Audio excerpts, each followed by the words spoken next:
વડોદરા શહેરમાં અસામાજિક તત્વોનો આતંક દિવસે ને દિવસે વધી રહ્યો છે।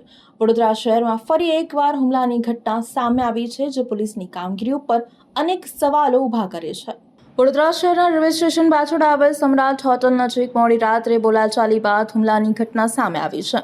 પ્રાથમિક માહિતી મુજબ સામાન્ય તકરાર બાદ કેટલાક શખ્સોએ એક વ્યક્તિ ઉપર છરી વડે હુમલો કર્યો હતો, જેમાં તે ઈજાગ્રસ્ત થયો હતો। ઈજાગ્રસ્તને તાત્કાલિક સારવાર માટે એસએસજી હોસ્પિટલમાં ખસેડવામાં આવ્યો છે। ઈજાગ્રસ્ત વ્યક્તિએ આક્ષેપ કર્યા છે કે હુમલાખોરો બાદમાં તલવાર જેવા હથિયારો સાથે ખાનગાહ મહોલ્લા વિસ્તારમાં પહોંચ્યા હતા અને ધાકધમકીનો માહોલ ઊભો કર્યો હતો। આ ઘટનાની ચર્ચા સમગ્ર વિસ્તારમાં ફેલાઈ છે।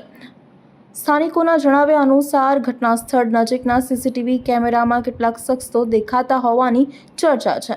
જો કે પોલીસ દ્વારા સીસીટીવી ફૂટેજની તપાસ કરીને સમગ્ર ઘટનાક્રમની હકીકત જાણવાના પ્રયાસો કરવામાં આવી રહ્યા છે। ઘટનાને લઈને સ્થાનિક રહીશોમાં ભારે રોષ જોવા મળી રહ્યો છે અને જવાબદાર તત્વો સામે કડક કાર્યવાહીની માંગ પણ ઉઠી છે।